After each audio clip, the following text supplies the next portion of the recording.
I already reviewed The Force Awakens as a sibling rivalry for Disneycember, but a few years have gone by and even more Star Wars movies have come out, so I think it makes sense to look back and see if it still holds up.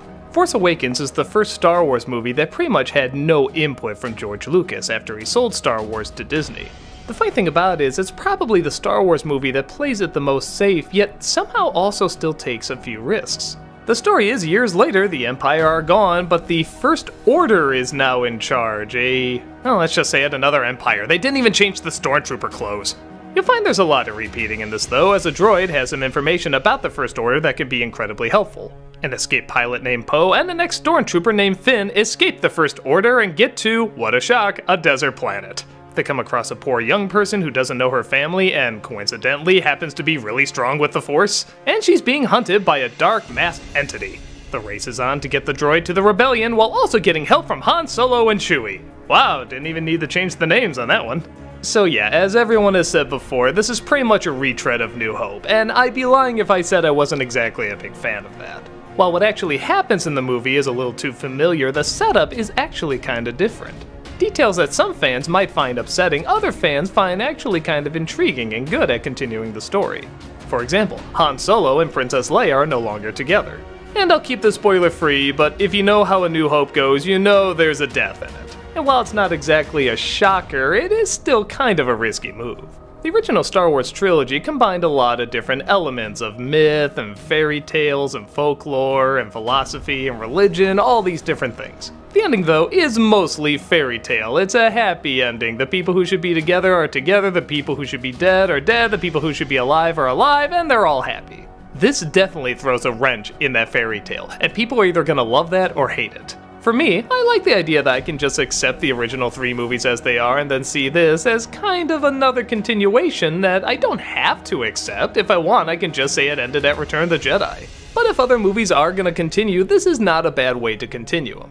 I'd be lying if I said I didn't really want the book versions to make it to the big screen, but for something entirely original, which I can see why they want to do that too, I guess this makes sense. It's kind of like comparing the Doom books. The first one's about the coming of the Messiah, and he comes and brings balance. In the second one, reality sets in, and you find out it's not all that simple.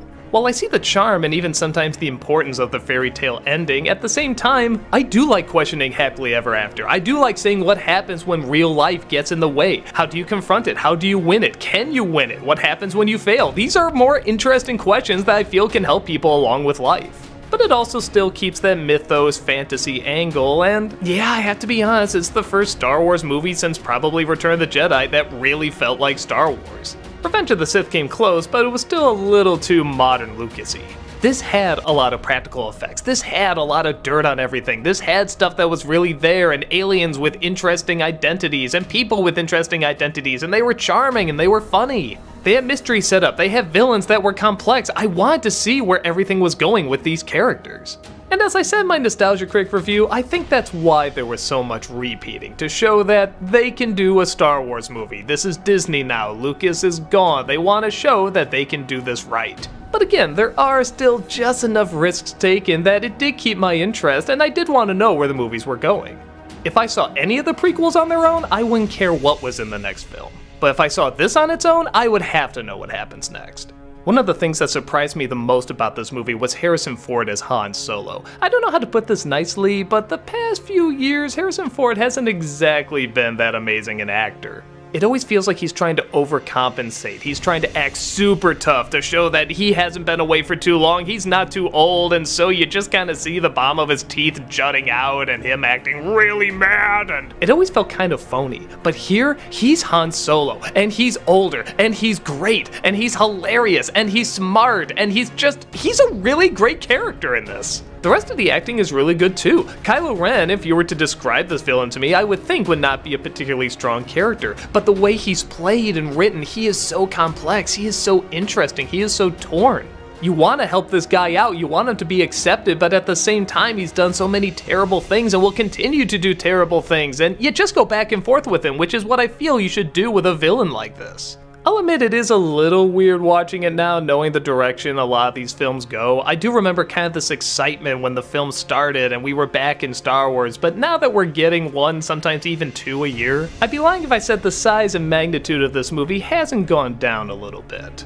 but watching it years later, it still has a lot of atmosphere, a lot of great effects, a lot of charm, a lot of jokes, a lot of great characters. It's still not only a decent Star Wars movie, but just a good movie overall. It's entertaining, it's action-packed, it's got some great effects, it's got a lot of imagination. Now, the more we do get is kind of a different story, and we'll get to that soon. But for this film, watching it years later, it's kind of like meeting up with an old friend again. An imperfect friend, but still a friend nonetheless.